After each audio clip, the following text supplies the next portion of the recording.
2022 Volvo VNL customer states, my rear end is bent. Yeah, the housing's bent.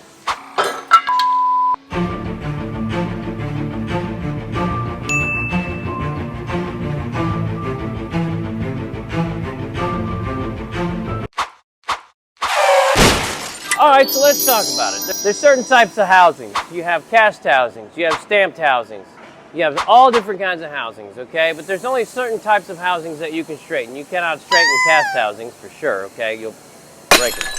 Most of the ones that you can straighten are stamped out housings like these, which are most of your general housings on most 18-wheelers are stamped out housings, okay? But they do break and fracture all the time, so you can weld them up actually.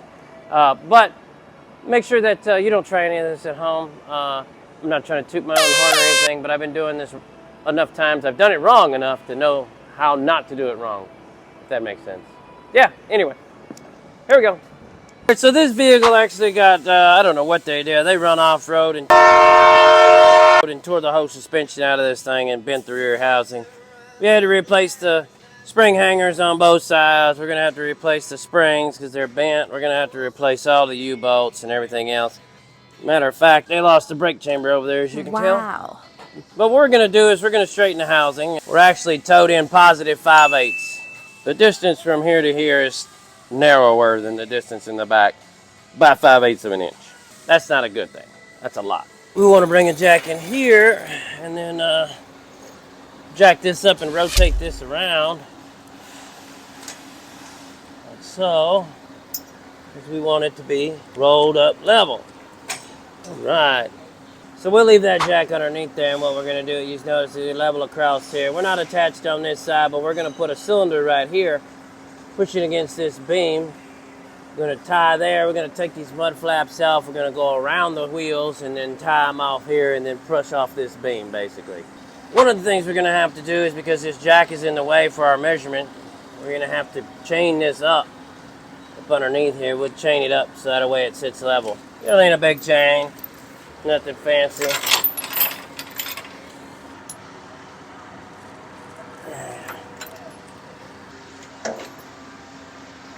Take off these mud flaps. Kind of makes it easier as soon as everything was already torn out of this truck and everything's already bent up. To go ahead and just, you know, remove some stuff. Sheared everything off, so half the job's already done, see?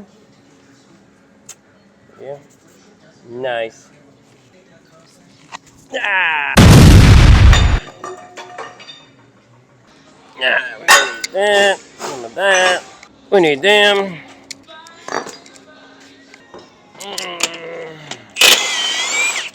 Take out this thing here. This thing's kind of loose, man.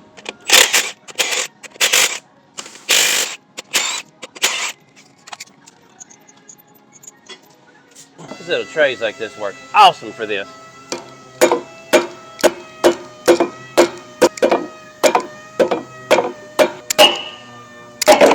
Give me a smaller hammer.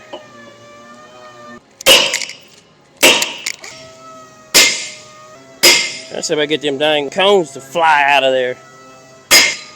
10 minutes later. They need some oil on them for sure.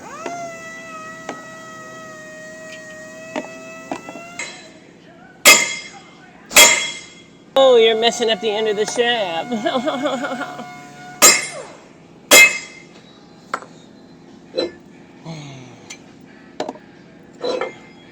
One side. We'll let that sit there and drip. It looks a little moist. The big things here is you want to make sure you pull your axle shafts out. You always pull your axle shafts out in order to straighten the housing. Why? Well, we got to take the stress off the axle shafts. That's why. All right, we'll let that drain for a little bit. May not let it drain for long. Pull the shaft. And the axle shaft will put uneven pressure on the very outside or the end of the hub too, and we don't want to do that, you know. And we don't want to risk bending the axle shaft or collapsing the housing because the axle shaft will make it too rigid. So, they both got to come out. Ever since I started showing videos about doing this, I've been told that this is illegal and everything else. Like I just made this stuff up in the middle of the farm field somewhere, you know what I mean? All right, I need to find my box of pins.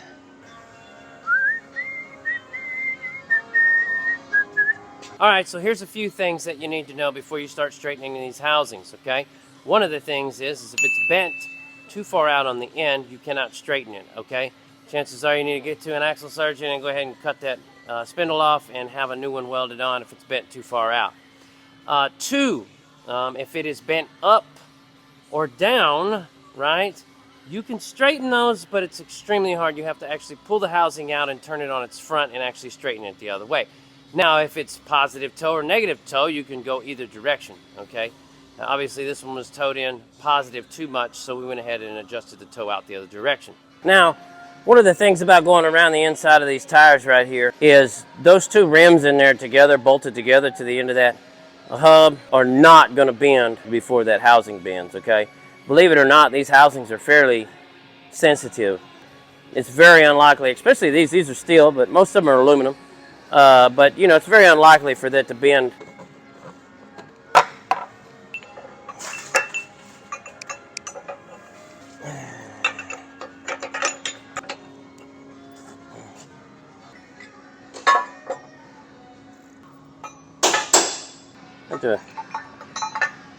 That.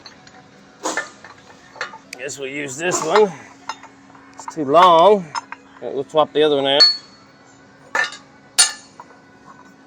Do that.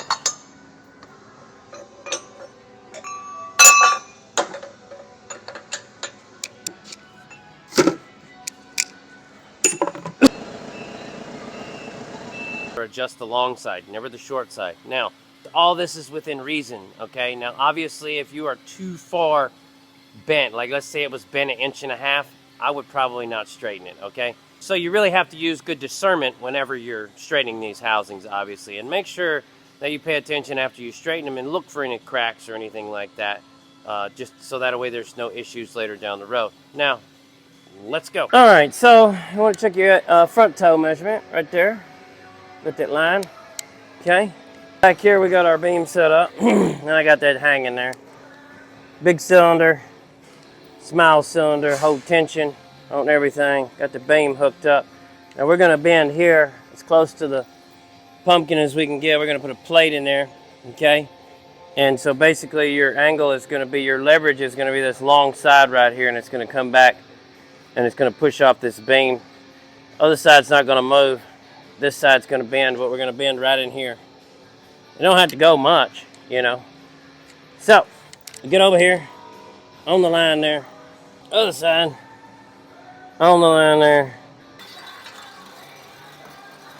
on the line there.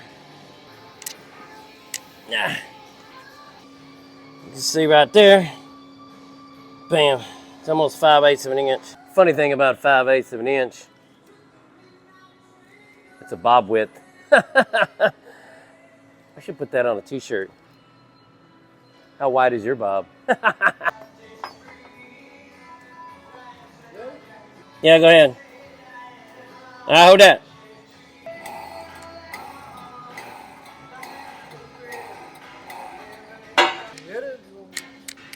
No, because I don't want to go too far.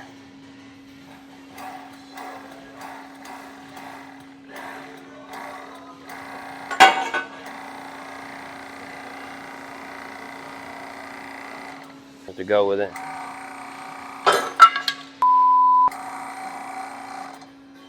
Put me on the line over there. Yep. This is the only part that sucks. All right, still gotta go some more.